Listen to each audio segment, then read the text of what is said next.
Os 11 ministros da Justiça corrupta do Supremo merecem o esgoto da história. Eu queria dizer que isso parece um evento político, mas esse não é um evento político. Esse é um evento humanitário. Eu acho que parou de falar que esse é um evento estritamente conservador, ou liberal, ou de direita. Esse é um evento humanista. Porque ditadura não tem cor, não tem ideologia, não tem princípio. Ditadura é abjeta em si mesma. A ditadura de Franco, a ditadura militar, a ditadura nazista, a ditadura fascista de Mussolini, todas, por seus princípios ideológicos nefastos, são hediondos. A gente vive num momento hediondo, o mais hediondo da história da República Brasileira, que deixou de se chamar República. República é a coisa pública, é a coisa do povo. Democracia é o governo do povo. A coisa pública se transformou numa coisa privada de 11 tiranos que governam o país com mão de ferro, da maneira mais sórdida e hipócrita possível. Porque eles dizem defender a democracia quando atacam a democracia. E democracia é um nome abstrato, governo do povo. Eles atacam pessoas. Eles colocam pessoas na cadeia. Eles arrebentam com os direitos civis das pessoas. Eles arrebentam com a liberdade.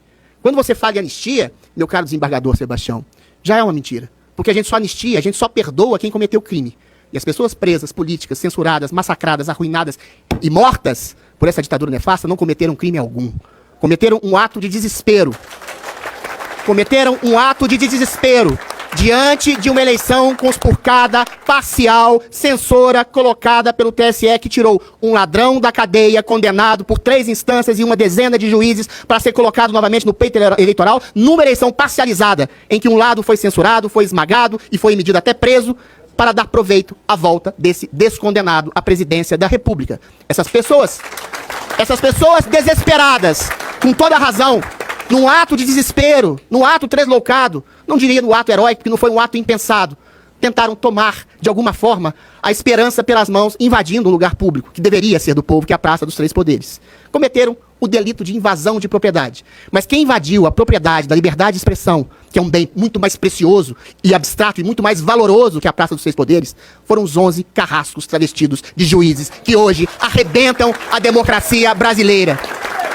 Então a gente está aqui hoje num evento de uma falsa anistia a quem não cometeu nada. A gente está no movimento de justiça para aqueles que pedem e clamam, desesperam por justiça. A gente chegou num momento em que a população brasileira vê aturdida uma mulher com um batom na mão ser acusada de terrorista, ser acusada de abolição violenta do Estado Democrático de Direito, ser acusada, Débora, uma cabeleireira, de fazer um ato violento em nome de uma ditadura.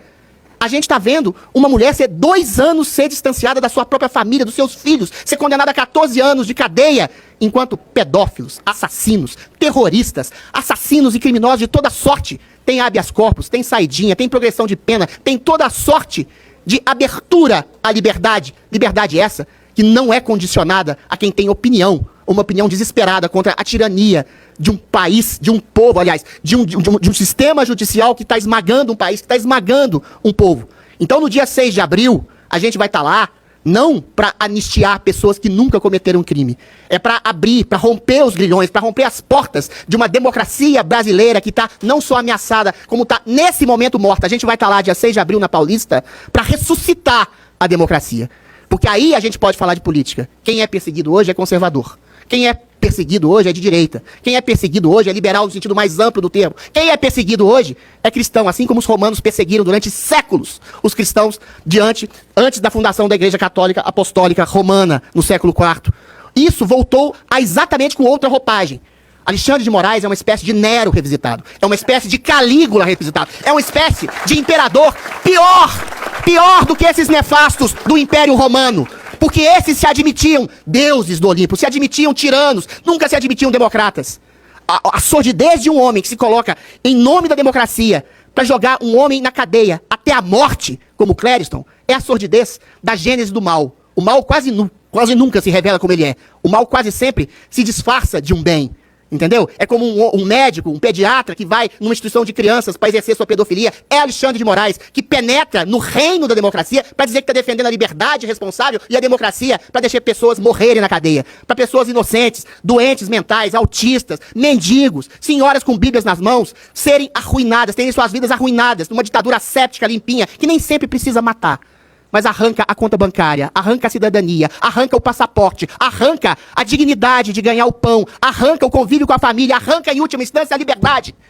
Alexandre de Moraes e os 11 asseclas do Supremo Tribunal Inquisitorial estão arrancando a liberdade. E a gente tem, agora, que a gente tem nos Estados Unidos, a lei Magnitsky, que pode condenar o senhor Alexandre de Moraes e os seus demais asseclas a não pisarem em solo democrático, a não terem contas bancárias, a não terem contato com quaisquer regimes realmente democráticos, a possibilidade de anistiar, a possibilidade da ressurreição da democracia nesse país, a possibilidade de fazer ressurgir a liberdade de expressão nesse país. Então todo mundo, dia 6 de abril, tem a obrigação e o dever moral de estar na Paulista, para resgatar a dignidade perdida, para resgatar, ainda que simbolicamente, a vida perdida de Clédito, para resgatar o tempo perdido de Débora, alijada do convívio da família, para resgatar a dignidade moral de um país em que todo mundo sabe que é uma ditadura. O mundo inteiro hoje, a partir dos Estados Unidos, que vão condenar esse tirano chamado Alexandre de Moraes, sabe que o Brasil é uma ditadura. E cadê a dignidade do povo brasileiro para resistir a esses canalhas, a esses tiranos, a esses carrascos travestidos de juízes que precisam ser expurgados da democracia?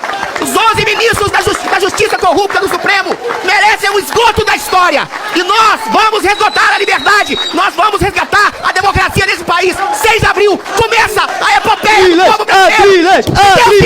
Adriles!